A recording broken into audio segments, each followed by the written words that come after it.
Les différentes décisions publiées par la Haute Cour constitutionnelle reflètent le travail du Parlement à Madagascar.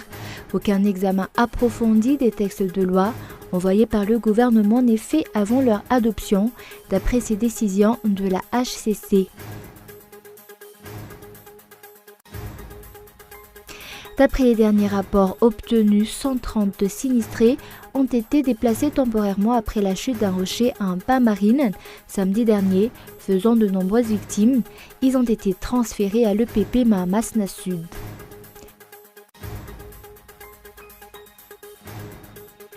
Une vidéo choc qui suscite l'émoi en Tunisie. Elle montre la maltraitance de jeunes autistes par leurs éducateurs. Filmés par leurs éducateurs, les autorités ont décidé de lancer une enquête.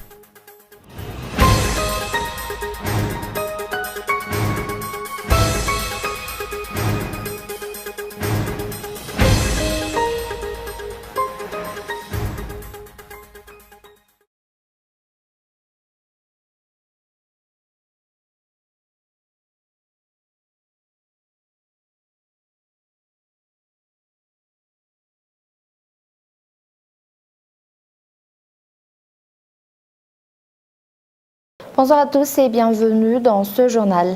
À la une, les différentes décisions publiées par la Haute Cour constitutionnelle reflètent le travail du Parlement à Madagascar. Aucun examen approfondi des textes de loi envoyés par le gouvernement n'est fait avant leur adoption, d'après ces décisions de la HCC. Et pourtant, c'est l'argent du contribuable qui finance les sessions parlementaires. Reportage de Ounassen. Parmi les textes de loi votés par le Parlement en 2017, plusieurs articles, dont 12 textes de loi jusqu'ici, ont été classés comme étant anticonstitutionnels selon la Haute Cour constitutionnelle. C'est le cas par exemple de certains articles de la loi fixant le régime juridique de l'immatriculation et de la propriété foncière titrée, de celles portant sur la zone économique spéciale, de celles portant sur le développement de l'industrie, de la loi portant sur le jugement supplétif ou encore de la loi des finances pour 2018. Et pourtant, c'est l'argent du contribuable qui sert à financer toutes les dépenses lors des sessions parlementaires organisées pour examiner et adopter ces lois. Une réelle perte de temps et d'argent, car au cours de ces réunions, les membres du Parlement priorisent la recherche de leur intérêt personnel au détriment de l'intérêt de la population. L'adoption de la loi de finances et du budget 2018 en une heure en est la preuve concrète. Les députés ne font aucun compte-rendu de leur travail à la population qui les ont élus, une situation qui tend à réduire à néant le peu de confiance que les électeurs accordent aux élus. C'est aujourd'hui, durant le Conseil du gouvernement, que la loi portant sur la zone économique spéciale et le Code de l'électricité ont été rectifiés selon les recommandations de la Haute Cour constitutionnelle.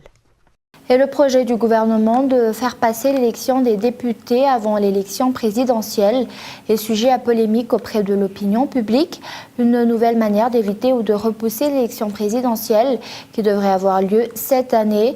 La HCC et plusieurs acteurs politiques s'accordent pourtant à dire que c'est la présidentielle qui doit passer en premier. Reportage.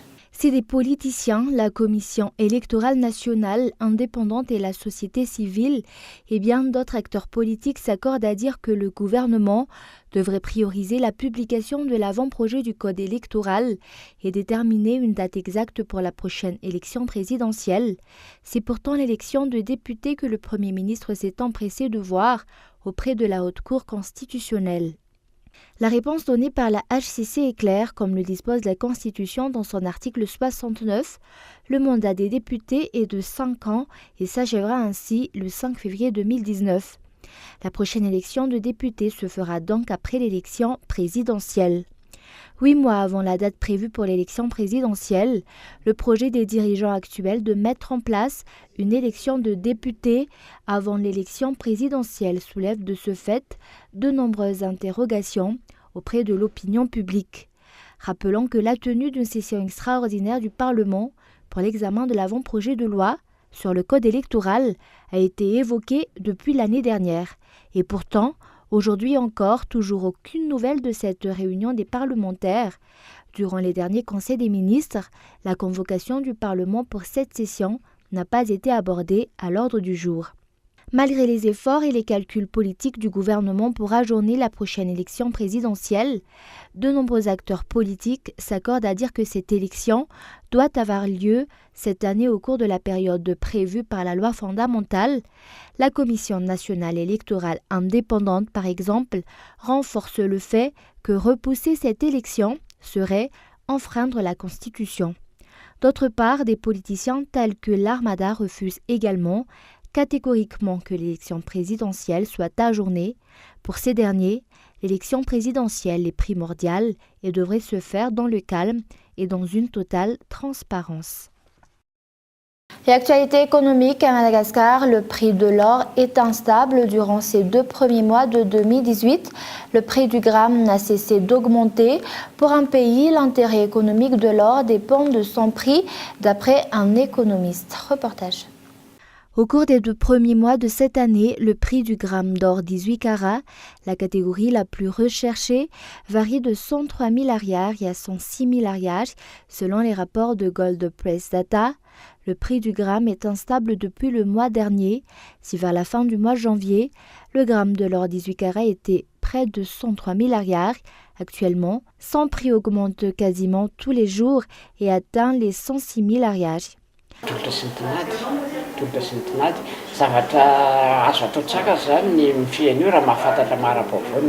C'est une question d'offre et de demande. C'est possible de contrôler le marché si les Malgaches se tiennent au courant du cours de l'or.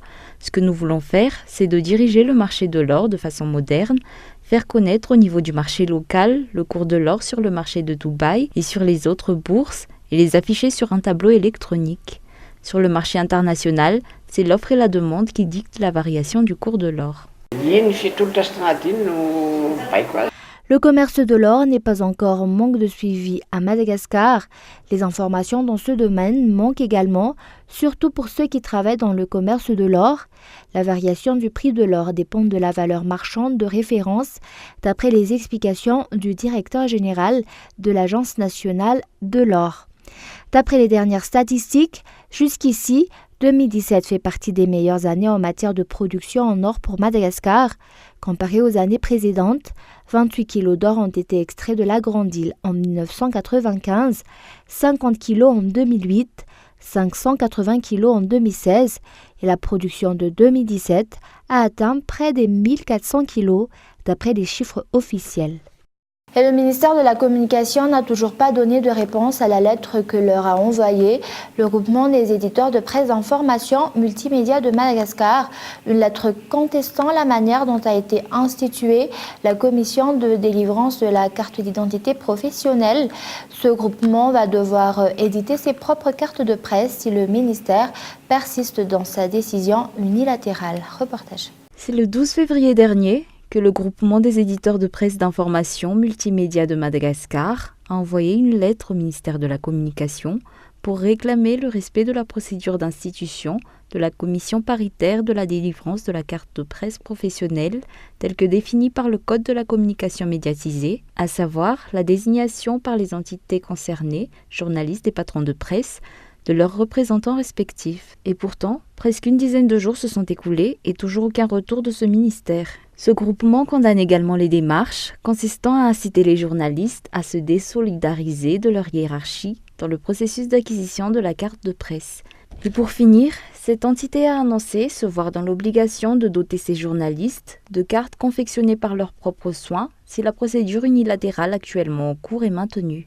Cette lettre a été envoyée suite à la rencontre sollicitée par le président de la commission de délivrance des cartes de presse professionnelles le 8 février dernier. Toutefois, toujours aucune réaction de la part du ministère jusqu'à ce jour. Et avant de passer aux actualités internationales, d'après les derniers rapports obtenus, 130 sinistrés ont été déplacés temporairement après la chute d'un rocher à un pas marine un samedi dernier, faisant de nombreuses victimes. Ils ont été transférés à l'EPP Mamasna Sud où ils logent durant la nuit pour ensuite retourner à leur travail au cours de la journée. Par ailleurs, le rocher qui s'est écrasé sera démoli demain et d'autres mesures d'accompagnement pour prévenir et réduire les risques encourus dans ce secteur devraient également être prises après les informations reçues. Et place maintenant aux actualités internationales. Une vidéo choc qui suscite l'émoi en Tunisie. Elle montre la maltraitance de jeunes autistes par leurs éducateurs. Les autorités ont décidé de lancer une enquête. Reportage de France 24. Une enseignante plaque un élève contre le mur. Drôle de méthode pour un centre spécialisé pour les autistes. Depuis la publication ce week-end de cette vidéo sur le site Essada, l'émotion est vive. Les internautes sont profondément choqués par les maltraitances que l'on y voit. Après des informations de fonctionnaires du centre évoquant des maltraitances, le média en ligne tunisien explique avoir fourni à l'une de ses sources une caméra cachée.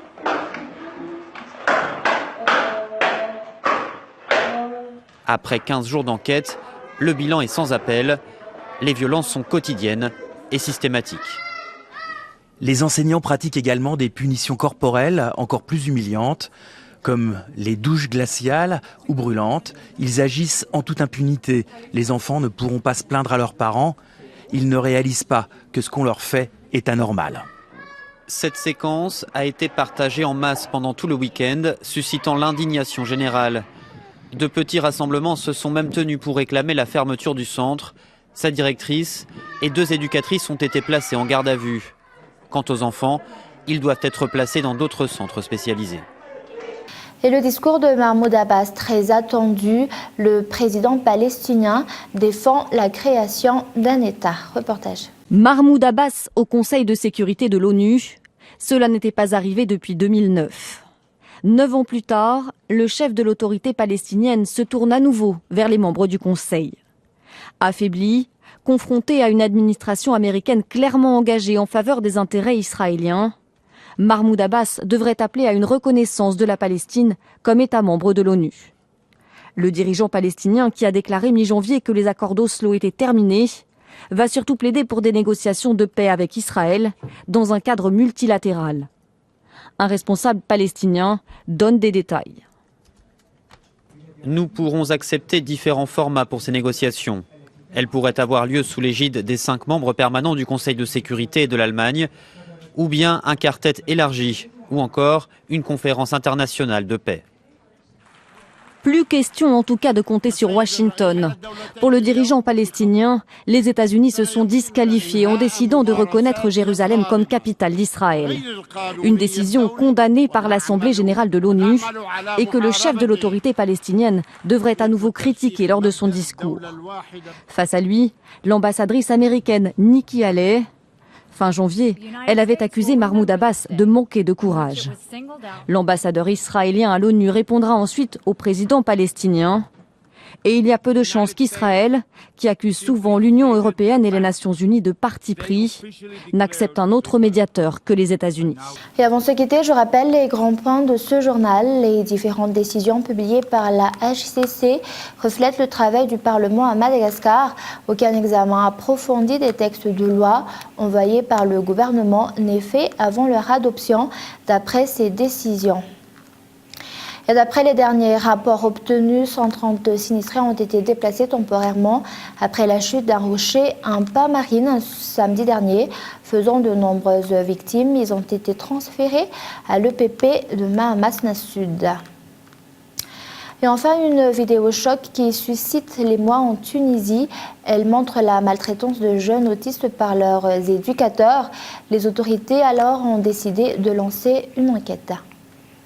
Et voilà, c'est la fin de ce journal. Merci de votre fidélité. Au revoir et bonne soirée à tous.